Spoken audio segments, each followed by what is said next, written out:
I'm sorry. Did you come here to learn about the 60s? Because, psych, you're in the 90s now, bro. Time for you punks to get educated on the radical pop culture of the 1990s. And since books are for nerds, we made you a fat mural to get that fly 411 into your noggin. That's all for me. Smell you later. Swing! Alright, so as you can see, our mural has multiple posters from different TV shows, movies, and music icons from the 90s. First off, we have two movie/TV posters, Titanic and Friends. Titanic's plot was pretty fly. It reads, a 17-year-old aristocrat falls in love with a kind but poor artist aboard the luxurious, ill-fated RMS Titanic.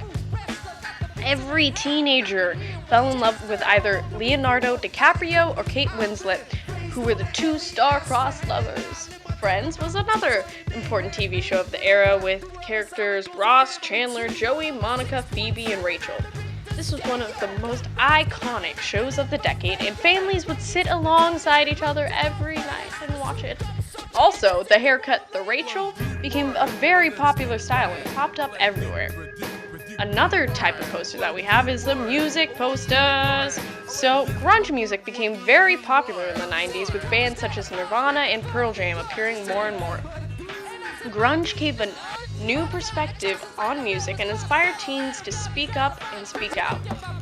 Another style of music that became very popular was rap.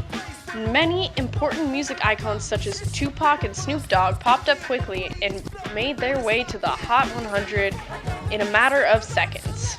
Rap was so important because it was a way of expressing what was wrong in the world and the hardships people faced.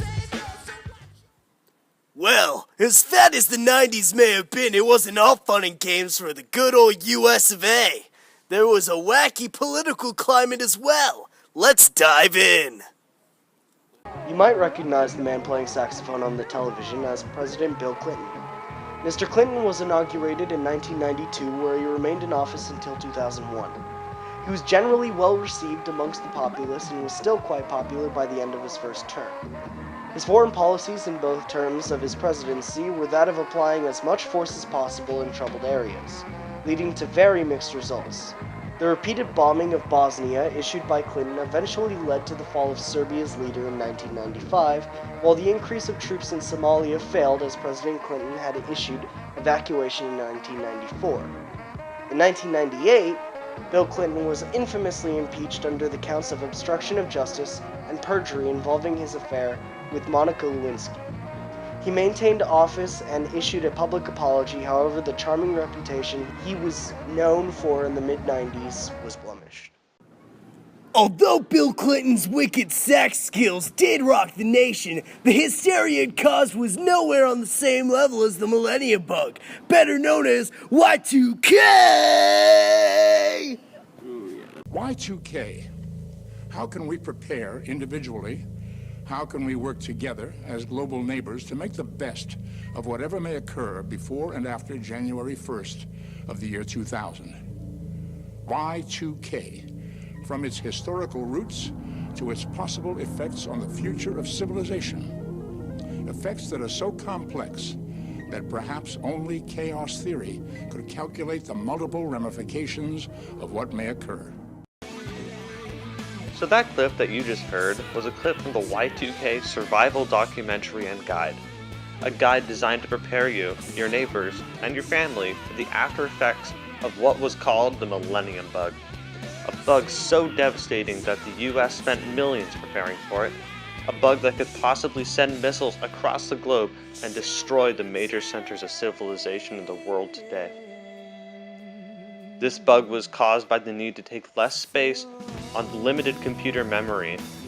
Programmers stored the year as the last two digits rather than the full 4 to save twice the space when writing code. This caused a panic when people realized that the year 2000 would be recognized as the year 1900, confusing the interconnected world of the 1990s. Luckily, we lived through Y2K and came out on the other side with a gnarly mural for y'all. Let's get the scoop on our design process. Our Our mural is themed around what a room of a stereotypical 90s kid might have looked like. We included lots of pop culture references with movies, music, franchises, etc., and then put the viewer in the perspective of someone in the room. To achieve this, we used first-person perspective, so the viewer can feel as if they're the one watching the television, reading the newspaper, and playing the video game. You'll notice the colors in our mural are very saturated, and that's for a reason. We found in our research that a lot of 90s fashion and design was focused on bright colors and flashy designs. Most of the elements we included in the mural are based off of 90s pop culture, including music posters, movie posters, relevant TV programs, news, fashion, and entertainment from the era.